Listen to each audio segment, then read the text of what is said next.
بسم اللہ الرحمن الرحیم۔ السلام علیکم۔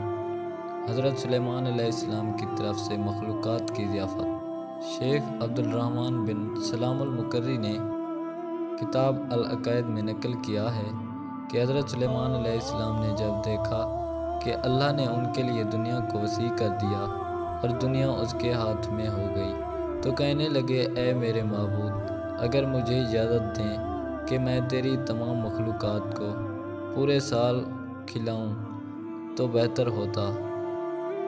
تو اللہ تعالیٰ نے ان کے پاس وحی بھیجی کہ تو اس پر ہرگز قدرت نہیں رکھتا۔ پھر درخواست کی، یا الہی ایک ہفتہ؟ تو جواب ملا، اس پر بھی قدرت نہیں رکھتا۔ پھر درخواست ہوئی، یا الہی ایک دن؟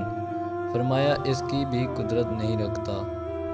بہرحال اللہ تبارک و تعالیٰ نے ایک دن کی اجازت دے دی تو حضرت سلیمان علیہ السلام نے تمام جنات اور انسانوں کو حکم دیا کہ وہ تمام کے تمام ان چیزوں کو جو زمین پر حلال ہیں، یعنی گائے، بیل، بکریاں، دمبے وغیرہ، اور ان تمام چیزوں کو جو جنس حیوان میں سے ہیں، یعنی پرندے وغیرہ، جب جن وانس نے ان چیزوں کو جمع کر لیا تو اس کے لیے بڑی بڑی دیگیں تیار کی گئیں۔ پھر ان جانوروں کو ذبح کیا گیا اور ان کو پکایا گیا اور ہوا کو حکم دیا گیا کہ کھانے پر چلے تاکہ خراب نہ ہو۔ پھر کھانوں کو جنگل میں پھیلا دیا۔ اس کا طول 1 مہینے کی مسافت کے برابر تھا اور اس کا عرض بھی اتنا ہی تھا۔ پھر اللہ تعالیٰ نے حضرت سلیمان علیہ السلام کے پاس وحی بھیجی، اے سلیمان، تو مخلوقات میں سے کس سے دعوت شروع کرے گا؟ تو حضرت سلیمان علیہ السلام نے فرمایا کہ میں دریا کے جانوروں سے شروع کروں گا۔ تو اللہ تعالیٰ نے باہر محیط کی ایک مچھلی کو حکم دیا کہ وہ حضرت سلیمان علیہ السلام کی ضیافت میں سے کھائے۔ چنانچہ اس مچھلی نے سر اٹھایا اور کہا، اے سلیمان، میں نے سنا ہے کہ تو نے ضیافت کا دروازہ کھول دیا ہے اور آج میری ضیافت تو کرے گا۔ حضرت سلیمان علیہ السلام نے فرمایا، لے اور کھانا شروع کر۔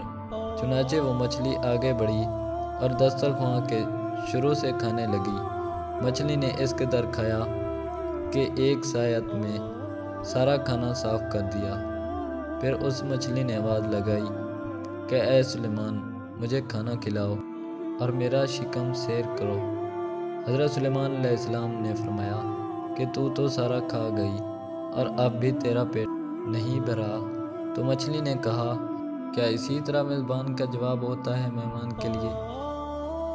اے سلیمان، آپ خوب جان لیجئے کہ میرے لیے ہر روز اس طرح جتنا تو نے پکایا دن میں 3 مرتبہ متعین ہے، اور آج میرے کھانے کے روکنے کا سبب تو بنا اور تو نے میرے کھانے میں کمی کر دی۔ اسی وقت حضرت سلیمان علیہ السلام کے سامنے سجدہ کرتے ہوئے گر پڑے اور کہنے لگے، پاک ہے وہ ذات جو کفالت کرنے والی ہے مخلوقات کی روزیوں کے ساتھ، جہاں سے مخلوق جانتی بھی نہیں کہ کہاں سے آتا ہے۔